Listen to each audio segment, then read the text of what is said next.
Hello, fifth graders.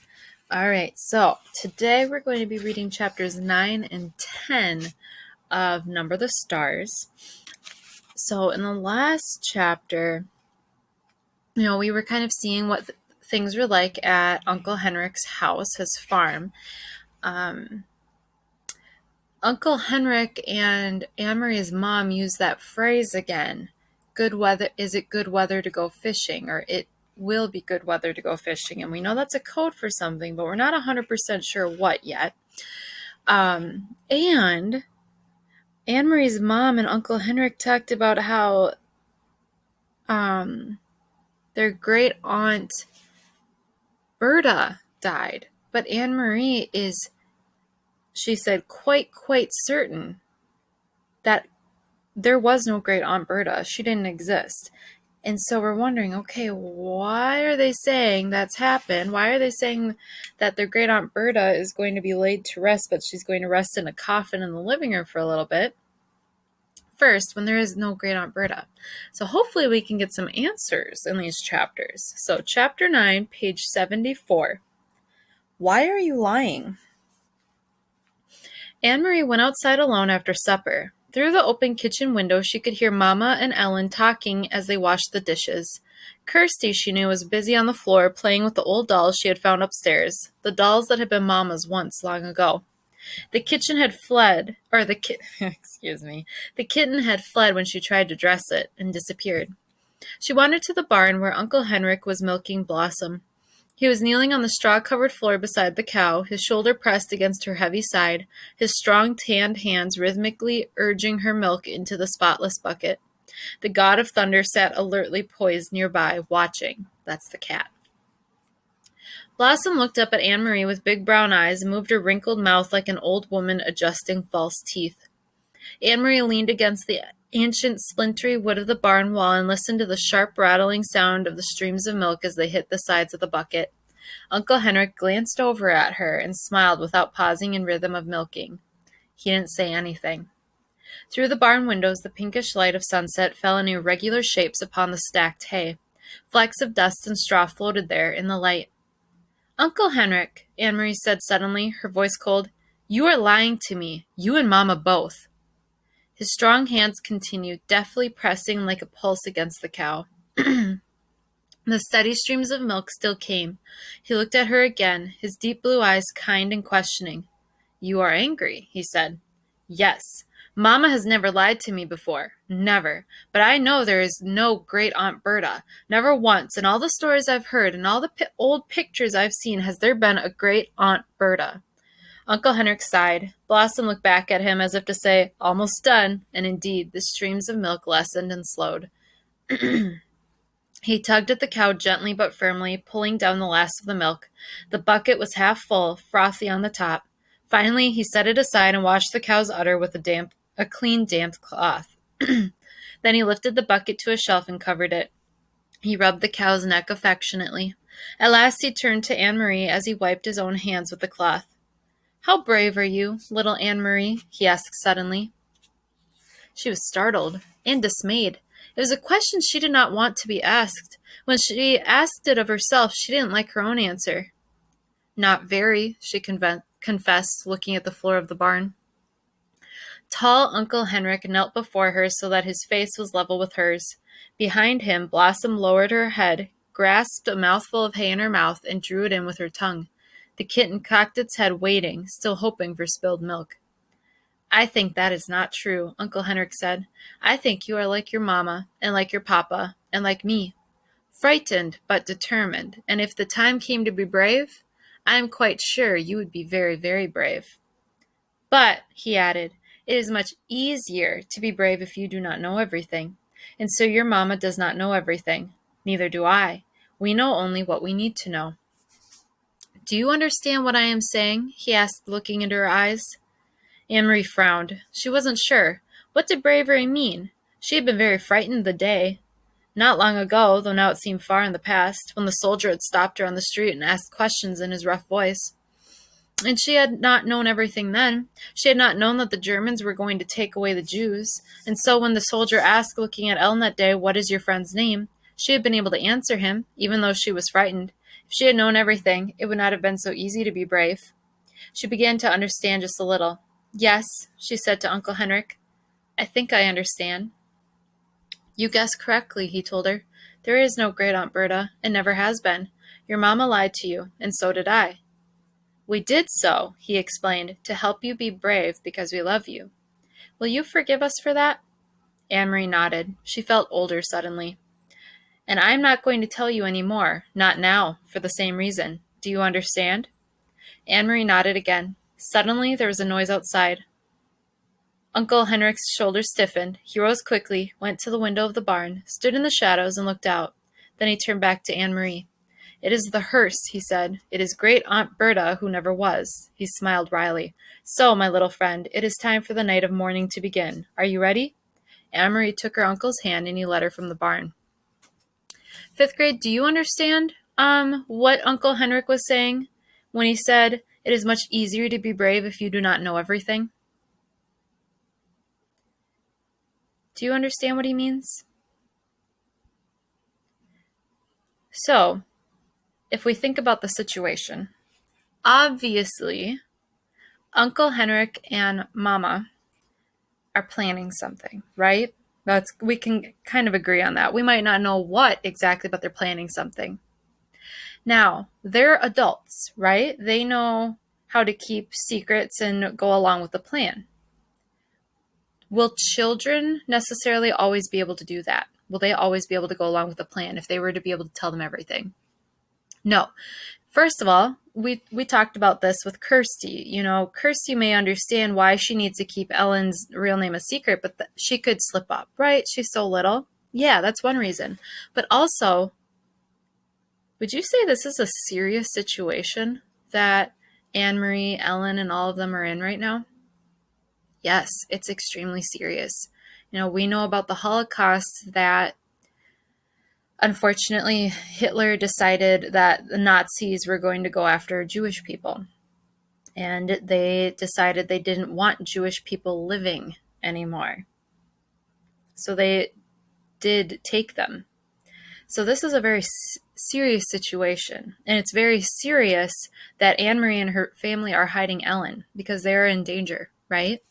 So, in order for Uncle Henrik's and Mama's plan to work, they need the girls to basically be able to go along with everything as if nothing scary is happening. So they're keeping information from them, right? So in a way, the girls are being brave, right? They just don't know it. Does that make sense? Because they don't know everything that's at stake, they don't know everything that's happening, it doesn't mean they're not being brave. They are. They just don't know about it yet. So now Anne-Marie knows a little bit more now. She knows what we're doing requires bravery. I don't know everything, but I do know something's going on, and we're going to have to be brave in order to make it through it.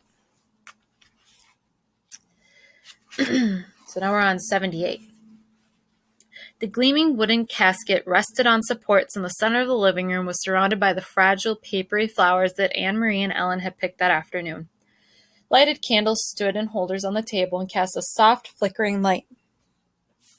The hearse had gone, and the solemn-faced men who had carried the casket indoors had gone with it, after speaking quietly to Uncle Henrik. You guys, a hearse is the type of car that holds a casket or a coffin. If you've ever seen a casket or a coffin, it's usually very long, because usually it's an adult inside who has died, the body of an adult who has died. So it needs to be very long. And a hearse is a special car that's designed to hold the coffin or the casket steady and secure as they drive, it to a church or a funeral home or a resting ground. Kirsty had gone to bed reluctantly, complaining that she wanted to stay up with the others, that she was grown up enough that she had never before seen a dead person in a closed-up box, that it wasn't fair. But Mama had been firm, and finally Kirsty, sulking, had trudged upstairs with her dolls under one arm and the kitten under the other. Ellen was silent and had a sad expression. I'm so sorry your Aunt Berta died, Anne-Marie heard her say to Mama, who smiled sadly and thanked her. Anne-Marie had listened and said nothing. So now I, too, am lying, she thought, and to my very best friend. I could tell Ellen that it isn't true, that there is no great Aunt Berta. I could take her aside and whisper the secret to her so that she wouldn't have to feel sad. but she didn't. She understood that she was protecting Ellen the way her mother had protected her. Although she didn't understand what was happening, or why the casket was there, or who, in truth, was in it, she knew that it was better, safer, for Ellen to believe in Great Aunt Berta. So she said nothing. Do we have a lot of people in this book kind of keeping things from others in order to protect them? We do, don't we? Do you think this happened a lot during World War II? Do you think a lot of people were doing things and keeping it a secret from others in order to protect others? Have you guys ever heard the phrase knowledge is power? It means, the more you know, the more power you hold. But in these kinds of situations, like in World War II, in Germany, in Denmark, in these countries that were occupied or taken over by Nazis, knowledge also held danger. So by keeping some knowledge from the people you loved, you could be helping to keep them from danger as well.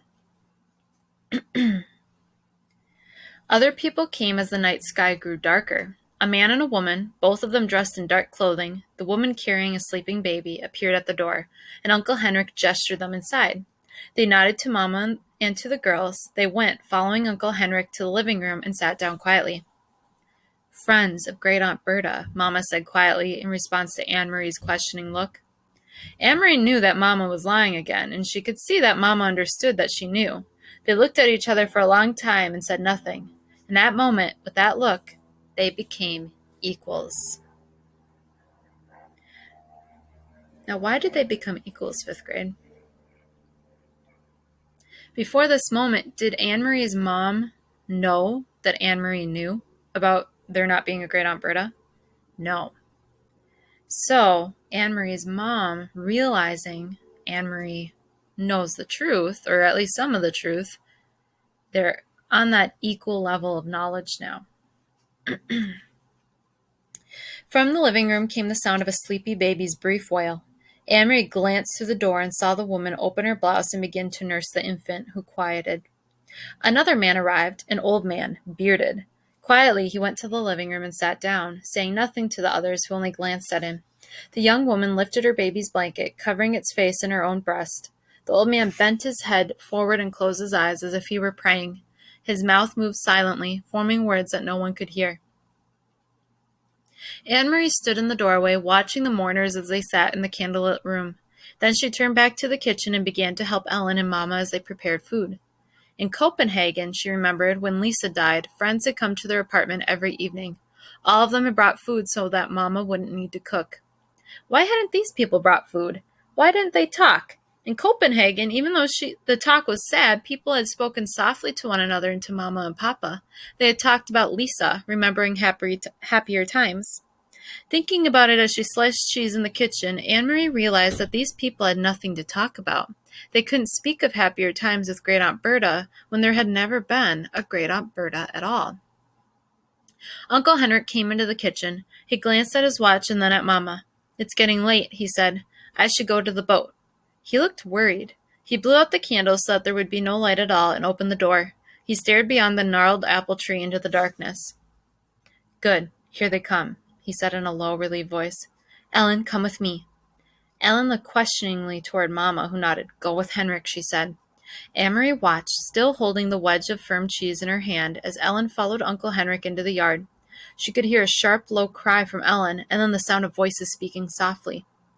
In a moment, Uncle Henrik returned. Behind him was Peter Nielsen. Tonight, Peter went first to Mama and hugged her. Then he hugged Anne-Marie and kissed her on the cheek, but he said nothing. There was no playfulness to his affection tonight, just a sense of urgency, of worry. He went immediately to the living room, looked around and nodded at the silent people there. Ellen was still outside, but in a moment the door opened and she returned, held tightly like a little girl, her bare legs dangling against her father's chest. Her mother was beside them. Okay, 5th grade, let's think about what we know. We have a coffin in the living room. It's closed. And there are people, or we've been told it's Great Aunt Berta, but we know there is no Great Aunt Berta. There are people who have shown up as if to mourn and pray over whoever is in that coffin, right? But they're not talking to each other. They didn't bring food. We're not quite sure what they're doing. Then Uncle Henrik seems to know Peter really well. Peter Nielsen, remember, Peter Nielsen was the real Lisa's fiance, and then she died. So Uncle Henrik and Peter seem to be working together, right? If you remember earlier in our book, Peter seemed to come and go from the house quietly, and he would go when he was supposed to be at home because they're under curfew. And now he's here at Uncle Henrik's house, and he brought Ellen's parents with him. What's going on, 5th grade? What do you think is happening here? Chapter 10. Let us open the casket. You are all here now, Uncle Henrik said, looking around the living room. I must go. Amory stood in the wide doorway, looking in from the hall. The baby slept now, and its mother looked tired. Her husband sat beside her, his arm across her shoulders. The old man's head was still bent. Peter sat alone, leaning forward with his elbows on his knees. It was clear that he was deep in thought. On the sofa, Ellen sat between her parents, one hand clasped tightly in her mother's. She looked up at Anne-Marie but didn't smile. Anne-Marie felt a surge of sadness. The bond of their friendship had not broken, but it was as if Ellen had moved now into a different world, the world of her own family and whatever lay ahead for them. The elderly bearded man looked up suddenly as Uncle Henrik prepared to go. God keep you safe, he said in a firm but quiet voice. Henrik nodded. God keep us all safe, he replied. Then he turned and left the room. A moment later, Anne-Marie heard him leave the house. Mama brought the teapot from the kitchen and a tray of cups. Anne-Marie helped her pass the cups around. No one spoke. Anne-Marie, Mama whispered to her in the hall, you may go to bed if you want to. It is very late. Anne-Marie shook her head, but she was tired. She could see that Ellen was too. Her friend's head was leaning on her mother's shoulder, and her eyes closed now and then. Finally, Anne-Marie went to the empty rocking chair in the corner of the living room and curled there with her head against its soft, padded back. She dozed. She was startled from her sleep by the sudden sweep of headlights through the sheer curtain across the room as a car pulled up outside. The car door slammed. Everyone in the room tensed, but no one spoke. She heard, as if in a recurring nightmare, the pounding on the door, and then the heavy, frighteningly familiar staccato of boots on the kitchen floor. The woman with the baby gasped and began suddenly to weep. The male, accented voice from the kitchen was loud. We have observed, he said, that an unusual number of people have gathered at this house tonight. What is the explanation? There has been a death, Mama's voice replied calmly. It is always our custom to gather and pay our respects when a family member dies. I am sure you are familiar with our customs. One of the officers pushed Mama ahead of him from the kitchen and entered the living room. There were others behind him. They filled the wide doorway. As always, their boots gleamed. Their guns, their helmets, all of them gleamed in the candlelight. Anne-Marie watched as the man's eyes moved around the room. He looked for a long time at the casket. Then he moved his gaze, focusing on each person in turn. When his eyes reached her, she looked back at him steadily. Who died? He asked harshly. No one answered. They watched Anne-Marie, and she realized that the officer was directing the question at her. Now she knew for certain what Uncle Henrik had meant when he had talked to her in the barn. To be brave came more easily if you knew nothing. She swallowed. My great-aunt Berta, she lied in a firm voice. The officer moved forward suddenly, across the room to the casket. He placed one gloved hand on its lid. Poor great-aunt Berta, he said in a condescending voice. I do know your customs, he said, turning his gaze toward Mama, who still stood in the doorway. And I know it is custom to pay one's respects by looking your loved one in the face. It seems odd to me that you have closed this coffin up so tightly. His hand was in a fist, and he rubbed it across the edge of the polished lid. Why is it not open? He demanded. Let us open it up and take one last look at great-aunt Berta. All right, we're going to pause here for a second, you guys. Anne-Marie said she knew for certain what Uncle Henrik had meant when he had talked to her in the barn. To be brave came more easily if you knew nothing. If Anne Marie hadn't asked the question and gotten a for sure no, there is no Great Aunt Berta, would she have known she was lying? She would not have known she was lying to the German soldier by saying it's my Great Aunt Berta, right? But because she knew the truth, she knew she was about to tell a lie. And it was a lie for a good purpose, but you have to be brave in order to do that. If she had just gone along and not asked, she would have maybe kind of believed it was Great Aunt Berta, so it would have been a much easier choice for her to say that to the officer. All right. So the officer just yelled or demanded, "Let us open it up and take one last look at Great Aunt Berta." Anne Marie saw Peter across the room, stiffen in his chair, lift his chin, and reach slowly with one hand toward his side. Mama walked quickly across the room, directly to the casket, directly to the officer. "You're right," she said. "The doctor said it should be closed because Aunt Berta died of typhus, and he said that there was a chance the germs would still be there, would still be dangerous. But what does he know? Only a country doctor, and an old man at that? Surely typhus germs wouldn't linger in a dead person. And dear Aunt Berta, I've been longing to see her face, to kiss her goodbye. Of course we will open the casket. I'm glad you suggested—" With a swift motion, the Nazi officer slapped Mama across the face. She staggered backward, and a white mark on her cheek darkened. "You foolish woman," he spat. "To think that we have any interest in seeing the body of your diseased aunt? Open it after we leave," he said. With one gloved thumb, he pressed a candle flame into darkness. The hot wax spattered the table. "Put all these candles out," he said, "or pull the curtains." Then he strode to the doorway and left the room. Motionless, silent, one hand to her cheek, Mama listened. They all listened as the uniformed men left the house. In a moment, they heard the car doors, the sound of its engine, and finally they heard it drive away. "Mama!" Anne Marie cried. Her mother shook her head quickly and glanced at the open window covered only by the sheer curtain. Anne Marie understood.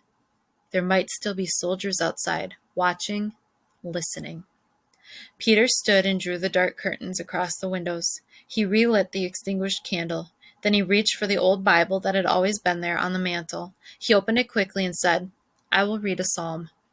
His eyes turned to the page he had opened at random, and he began to read in a strong voice. "Oh, praise the Lord! How good it is to sing psalms to our God! How pleasant to praise him! The Lord is rebuilding Jerusalem. He gathers in the scattered sons of Israel. It is he who heals the broken in spirit and binds up their wounds. He who numbers the stars one by one." Mama sat down and listened. Gradually they each began to relax. Anne Marie could see the old man across the room, moving his lips as Peter read. He knew the ancient psalm by heart. Anne Marie didn't. The words were unfamiliar to her, and she tried to listen, tried to understand, tried to forget the war and the Nazis, tried not to cry, tried to be brave. The night breeze moved the dark curtains at the open windows. Outside, she knew, the sky was speckled with stars. How could anyone number them one by one, as the psalm said? There were too many. The sky was too big. Ellen had said that her mother was frightened of the ocean, that it was too cold and too big. The sky was too, thought Anne Marie. The whole world was. Too cold, too big, and too cruel. Peter read on, in his firm voice, though it was clear he was tired. The long minutes passed. They seemed hours.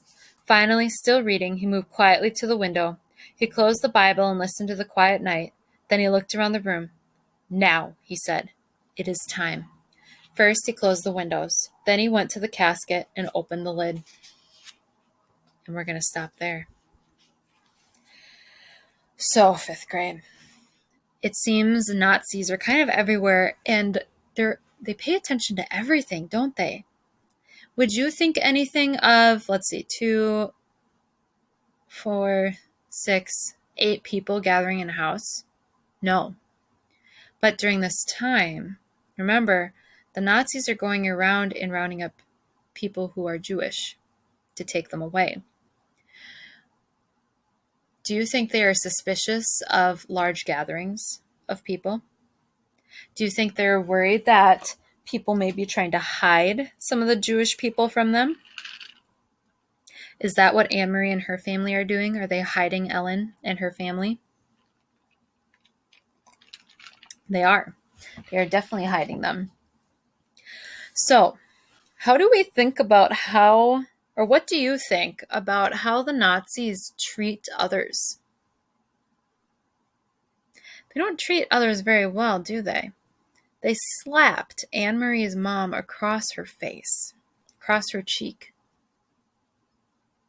Was that very kind? No. So, do you think a lot of Nazis were kind to others? They weren't, unfortunately. It doesn't mean not all of them were. There may have been, I know there are stories of people who were Nazis, but they didn't agree with what they were having to do. So they were secretly working against the other Nazis and against Hitler. I know some Nazis were so scared for their own lives, that's the only reason why they went along with it, because they were threatened. But there were also a lot of Nazis who believed in what they were doing. They agreed with Hitler. And so they were mean. They were cruel. They believed they were right, everyone else was wrong, and they needed to do exactly what Hitler wanted them to do. And so, because they're looking for people who are hiding Jewish people, they weren't nice about asking. They weren't nice about figuring it out, and they weren't nice about searching for the Jewish people either. They would come in, storm about, tear apart people's homes looking, and then they'd leave. So, how many of you thought that them going to Uncle Henrik's farm would be safe, that there wouldn't be any Nazis there? I know I did when I first read this book. But what's important to understand about this time, 5th grade, is that you can kind of think of it a little bit like a spy movie in a way, because during this time, you really did not know who to trust, and you had to be very careful because there were always people watching. Maybe not necessarily soldiers, but it wasn't just soldiers and Nazis who agreed with Hitler. There were just normal people, too, who agreed with what he was doing. He was very persuasive, 5th grade. He convinced an entire country to want to hurt Jewish people. That's how convincing he was. So, if you were against him, you had to be very careful about who you were with, what you said, what you did, because there were always people watching. So at the end of this chapter, we end with Peter saying, "Now it is time." And then they open the casket. What do you think is in the casket? Or who do you think is in the casket? And I'm going to leave you with that question.